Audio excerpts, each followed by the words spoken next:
Fala, torcida vascaína, Felipe Tiru de volta na área. Hoje, para conversar um pouco aí sobre os craques do presente e do futuro do Vasco. Ficou meio confuso? Calma, eu vou contando aqui a história e vocês vão entender aonde eu quero chegar. A motivação para fazer esse vídeo veio depois que a gente viu aí o Souza, aquele volante que o Vasco revelou em 2008, né? Ele tá jogando na Turquia agora, tá de férias, voltou pro Brasil e como ele sempre faz quando tá no Brasil, fez questão de visitar São Januário, fez questão de assistir a um jogo do Vasco, fez questão de falar que tem vontade de voltar a jogar no Vasco da Gama. E aí já começaram aquelas especulações de sempre, né? Ah, será que ele tá voltando pro Vasco? Será que o Vasco tá negociando para trazer ele? E não tem nada disso para agora, né? Nem para agora, para o futuro. Não tem conversa nenhuma. O que tem é só um desejo do jogador. Ele é vascaíno pra caramba, ele tem vontade de voltar a jogar no Vasco e sempre expressa isso, né? E seria muito legal se ele pudesse voltar pro Vasco, né?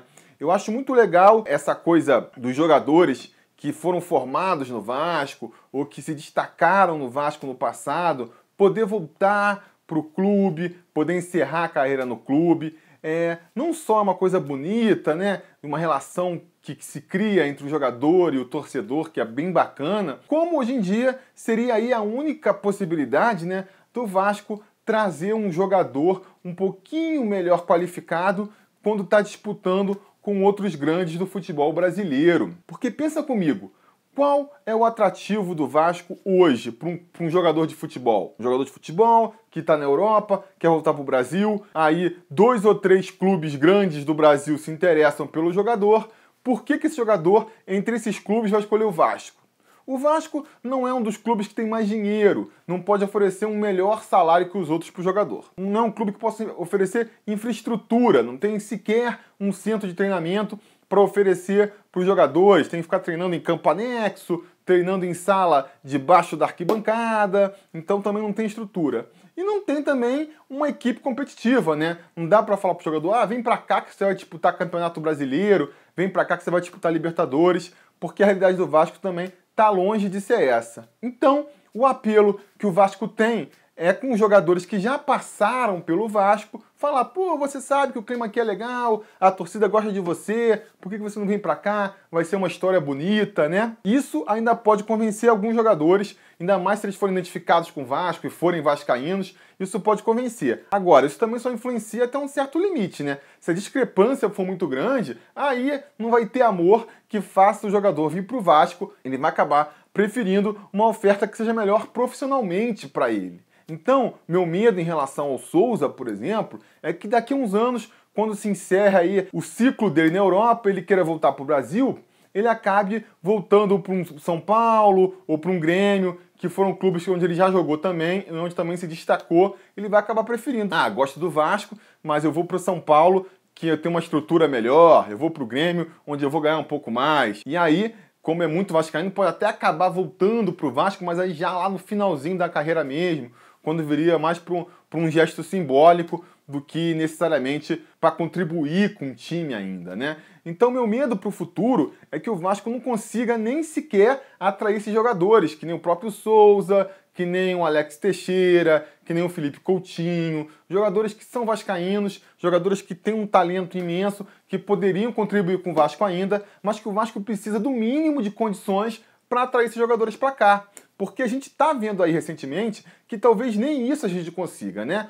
A gente viu recentemente aí agora, por exemplo, o caso do Rômulo, um jogador que despontou para o futebol no Vasco da Gama, fez parte daquela equipe de 2011, né, que foi campeã da Copa do Brasil, e agora voltou para o futebol brasileiro, é gerenciado pelo Carlos Leite, que teoricamente é um parceiro do Vasco da Gama, mas quando voltou para o Brasil, acabou voltando para o Flamengo. Mas o Rômulo ele é flamenguista, porque tem foto dele com camisa do Flamengo novinho, ele sempre quis jogar no Flamengo. Beleza, então vamos pegar um outro exemplo. Diego Souza, é um jogador que também se destacou pelo Vasco, teve uma passagem boa pelo Vasco em 2011 também, mesmo time do Rômulo. O Vasco especulou trazer ele agora para esse ano, não conseguiu, ele preferiu ficar no Sport, entendeu? Não foi nem que ele quis ficar no Fluminense, no Grêmio, outros clubes grandes. A gente perdeu na queda de braço pro Sport, que todo respeito ao Sport, o Leão de Recife aí, um dos grandes clubes do Nordeste, mas o Vasco perder disputa de jogador com o Sport é uma tristeza pra gente, não é verdade? E aí eu fico me perguntando se isso não vai acontecer com outros jogadores. Por exemplo, o Anderson Martins.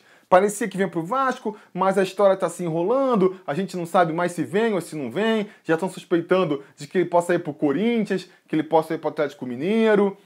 Times, que nem eu já falei, que podem oferecer mais dinheiro para ele, mais estrutura e mais chance de disputar uma Libertadores, disputar, né, o título do Campeonato Brasileiro. E aí, como é que fica? Como é que fica pra gente, né? Vou entender aqui no método de que o Anderson Martins, assim como o Romulo, aliás, são gerenciados pelo Carlos Leite, que teoricamente fez uma parceria com o Vasco para ajudar aí a gente, mas que parceria é essa? Que os melhores jogadores deles acabam não vindo pro Vasco, vem jogador que já está encostado em outros cantos, que nem Kelvin, que nem Bruno Paulista. A gente tem que aceitar Cristóvão Borges, que também é gerenciado por ele, para poder agradar, e na hora de vir o filé, aí não, aí ele empresta para outros clubes, né? Ah, é porque ele está emprestando dinheiro pro Vasco. Ele está emprestando ou ele está dando? Se ele estiver dando, realmente é uma ajuda. Se ele estiver emprestando, que a gente tem que pagar de novo lá na frente, não chega a ser nenhuma grande benfeitoria que ele está fazendo pra gente, não é mesmo? Enfim, mas voltando aqui, o Anderson Martins é um cara que tem identificação com a torcida do Vasco, né? Também fez parte daquele time de 2011, campeão. É vascaíno desde criancinha, tem foto dele aí, molequinho, com a camisa do Vasco, e que com certeza gostaria de voltar a vestir a nossa camisa, mas que agora pode ser que não venha. Por quê? Por causa disso que eu tô falando, entendeu? Se chegar aqui, o Vasco já não pode oferecer o mesmo salário que os outros oferecem, não vai oferecer as mesmas condições de disputa de títulos, e não tem estrutura. Aí, cara, por mais que o cara goste do Vasco, fica complicado, entendeu? A gente viu aí recentemente, por exemplo, o André falando de que quando ele jogou no Vasco, nem meia ele tinha para poder treinar, ele tinha que comprar a meia que ele ia para treinar. A galera ficou puta com ele, porque ele tá queimando o filme do Vasco. Gente, vocês querem ficar putos com o André, porque ele passou pelo Vasco e não jogou nada, foi pouco profissional, ele era meio encostado, tudo bem, vocês têm toda a razão. Agora, ficar com raiva dele, porque ele apontou a falta de estrutura do Vasco, a menos que ele esteja mentindo, que tudo leva a crer que ele não está, não tem por que ficar com raiva dele, tem que ficar com raiva do clube, né? O clube que tá errado nessa hora aí. Ah, mas ele expôs o clube. Gente, para cada jogador que fala isso aí pra imprensa, tem 10 que estão falando ali no WhatsApp da galera do futebol, quando eles se encontram nos jogos, os caras falam um pro outro, entendeu? E antes que vocês falem também, ah, mas isso aí foi na época do Dinamite. Gente, vamos ser sinceros, com o Eurico não mudou, né? Até porque a gente tem o caso do Luan aí também, outro jogador que saiu do Vasco por uma pechincha, foi pro Palmeiras, aí quando chegou lá, falou assim, nossa, me impressionei aqui com a estrutura do Palmeiras, realmente uma estrutura de time grande.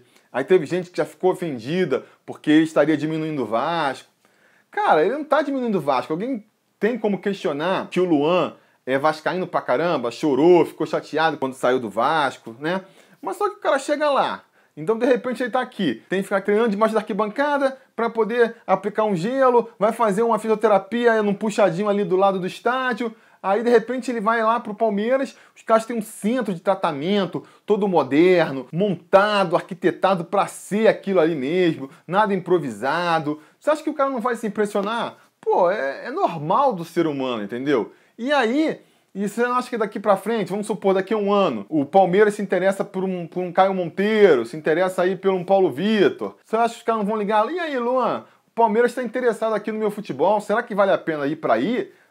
Tu acha que o cara não vai falar, pô, cara, aqui o esquema é maneiro pra caramba, os caras têm um CT super moderno, os caras pagam bem, é um clube que disputa campeonato. Você acha que não vai falar isso? Claro que vai falar. Então a gente vai ficando cada vez mais para trás. E não adianta ficar com raiva dos jogadores que apontam isso. A gente tem que ficar com raiva da diretoria do Vasco que tá ficando para trás, tá deixando o Vasco ficar para trás nesse quesito, né? Aqui sempre se falou que é um problema estrutural do Rio de Janeiro, que os clubes do Rio de Janeiro que não tinham CT, nenhum tinha, e agora, mal bem, todos os outros clubes estão se virando aí, dando um jeito. O Fluminense e o Flamengo estão construindo seus CTs. O Botafogo também arrumou o esquema dele lá. E o Vasco é o que está ficando mais para trás. Que tem ali, só fica treinando em São Januário. Fez no máximo um campinho anexo ali, umas salas debaixo da arquibancada e acha que tá bom. Não tá bom, gente. Não tá bom, sabe? E não tem dinheiro para investir também nessa estrutura. em jogadores. Agora, semana passada rolou mais uma vez boatos de que o Douglas possa vir a ser negociado, né? Que o Manchester City estaria interessado, times da Holanda, da Espanha também, se eu não me engano. Enfim, que ele possa sair, e aí vai ser mais um jogador que, se sair, a gente vai ficar se perguntando, será que um dia ele volta para terminar aí o ciclo dele no Vasco? Eu acho assim, se por acaso essa negociação for confirmada antes das eleições de novembro, gente, é porque a situação do Vasco, a situação financeira do Vasco tá grave mesmo. Porque em ano de eleição, o Vasco já começa o ano vendendo o Luan aí por uma baba, né? Mesmo sem ter zagueiro para suprir. Agora a gente está até hoje pagando o preço de ter se livrado do Luan, né? E aí, antes do final do ano, a chapa esquentando pro lado da direção, torcida xingando o Eurico todo final de jogo, membros da administração do Eurico saindo a cada semana, e eles ainda vão e ainda vendem o Douglas para pôr mais lenha na fogueira. Aí, amigo, é porque a situação do Vasco tá preta mesmo.